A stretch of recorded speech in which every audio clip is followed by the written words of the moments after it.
Gadis itu tiba-tiba merasa ada yang aneh saat mandi. Tiba-tiba muncul setetes darah kering di bak mandi. Awalnya dia kira itu bekas dari tindik telinga kemarin. Jadi, dia mengabaikannya dan kembali ke kamar mandi. Namun saat dia mengeringkan badan dan hendak pergi, dia malah menemukan karpet juga penuh dengan darah segar.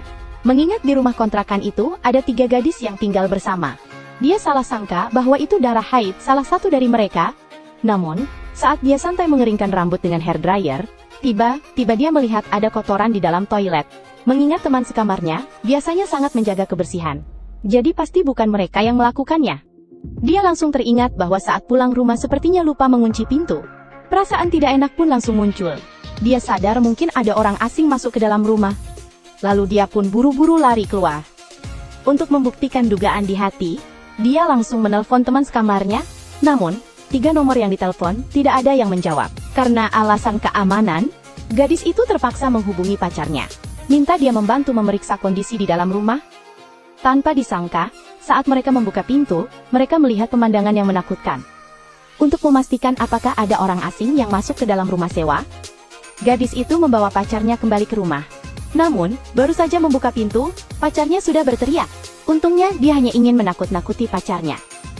Kemudian, mereka segera pergi ke kamar teman sekamar untuk memeriksa. Mereka menemukan bahwa ruangan itu sangat bersih dan jelas tidak ada orang yang masuk. Namun, ketika mereka tiba di kamar teman sekamar yang kedua, pemandangan di depan mereka membuat keduanya ternganga.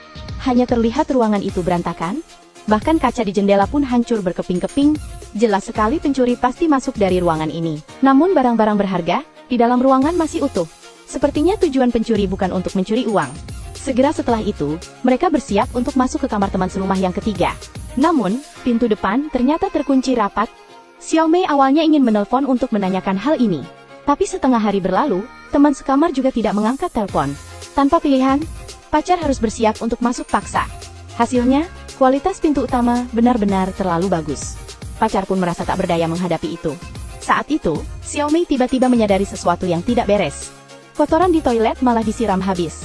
Melihat hal itu, keduanya langsung panik. Apa mungkin pencuri tadi kembali lagi? Menghadapi adegan aneh, Xiao Mei merasa bingung. Pacarnya sebenarnya ingin menelpon polisi. Namun, baru saja dia selesai berbicara, 2 petugas polisi sudah mendekat. Ternyata pihak lain menemukan tempat ini melalui telepon seluler yang diambil, dan pemilik ponsel tersebut adalah teman sekamar Xiao Mei. Kemudian Xiao Mei menjelaskan seluruh kronologi kejadian. Dengan begitu, petugas mengikuti kedua orang itu ke rumah sewa, namun setelah memeriksa lama, tidak ada yang mencurigakan. Sementara itu, teman sekamar juga kembali bersama pacarnya. Setelah mengetahui hal ini, teman sekamar juga ingin mencari kebenaran. Akhirnya, semua orang bekerja sama untuk membobol pintu. Namun pemandangan di depan mereka langsung membuat mereka terkejut. Tak disangka di dalam ternyata ada mayat teman sekamar. Segera polisi mengamankan lokasi kejadian, tapi Xiao Mei sama sekali tidak peduli. Bahkan dengan santainya berdekatan mesra dengan pacarnya. Hal ini membuat polisi mulai curiga padanya. Maka dia dibawa ke kantor polisi untuk diinterogasi. Namun, karena kemampuan bahasa Italia Xiao Mei kurang baik, jadi komunikasi antara keduanya sangat sulit. Tak berdaya, polisi pun memanggil seorang penerjemah. Namun lawan bicara menganggap Xiao Mei berbohong. Hanya karena Xiao Mei mengatakan, pencuri kembali ke lokasi kejadian dan menyiram toilet. Tapi penyelidikan polisi menemukan hal itu tidak benar. Karena itu, polisi melakukan penyadapan terhadap ponsel Xiao Mei. Dan dari situ mereka menemukan rahasia besar yang mengejutkan. Polisi diam-diam memantau telepon gadis itu, hanya untuk bisa menemukan pembunuh di balik semuanya. Namun, menghadapi penjelasan kecil Mei, polisi tampaknya langsung menganggap dia sebagai pembunuh. Pada saat itu, polisi menemukan bekas cakaran di leher kecil Mei. Belum sempat polisi menanyainya. Kecil Mei buru-buru, menyatakan ingin pergi dari sini. Ternyata, dia bekerja paruh waktu di sebuah bar pada malam hari. Melihat Xiao Mei, sangat cemas. Polisi wanita itu malah memilih membiarkannya pergi. Sepertinya, dia ingin memasang umpan besar. Namun ketika Xiao Mei tiba di bar, dia malah mengajukan permohonan untuk berhenti kerja. Ternyata selama 2 hari ini, dia terus-menerus diperiksa polisi. Dia sudah tidak punya tenaga untuk bekerja malam lagi. Dan bos yang baik hati pun menyetujui permintaan Xiao Mei. Kemudian, tiba hari berikutnya, Xiao Mei sekali lagi dibawa ke lokasi kejadian. Polisi bersiap untuk mengamati reaksi Xiao Mei. Saat itu, Xiao Mei membuka sebuah laci. Melihat beberapa belati tersembunyi di dalamnya, dia tiba-tiba terpuruk dan menangis terseduh-seduh. Jelas bahwa apa yang terjadi beberapa hari ini membuatnya kehilangan kendali emosi. Sementara itu, Ibunya yang berada di luar kota, mengetahui kebenarannya. Bersiap untuk terbang sendiri mencari seorang pengacara untuk membela putrinya. Xiaomei sangat senang mendengar kabar itu. Namun polisi menghalangi bantuan dari ibu Xiaomei. Kemudian mereka kembali membawa Xiaomei ke ruang interogasi, untuk diinterogasi, dan memintanya untuk menjelaskan dengan rinci apa yang dia lakukan pada hari kejadian. Tiba-tiba, ibu Xiaomei menelpon.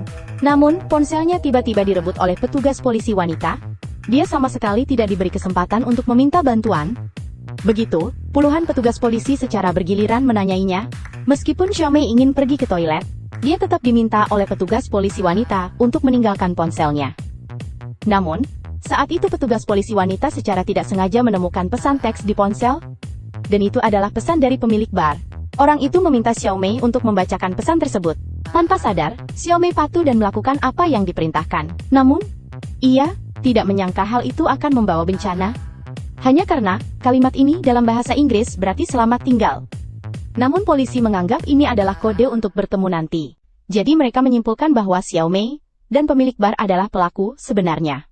Xiaomei yang mendengar itu sebenarnya ingin memberikan penjelasan. Namun di hadapan tekanan dari para polisi, ia sama sekali tidak bisa berbicara. Lambat laun, ia mulai dicuci otak. Dia bahkan dengan sukarela mengakui dirinya sebagai pelaku dan menandatangani suratnya. Kemudian polisi mengumumkan bahwa pelaku sudah ditangkap. Selain pemilik bar dan Xiaomei yang ditangkap, bahkan pacar Xiaomei juga ikut terseret. Ketika ibu Xiaomei datang, semuanya sudah terlambat. Dia hanya bisa pasrah melihat putrinya dibawa ke penjara. Terakhir, satu hal lagi, sekarang Guazi sudah aman.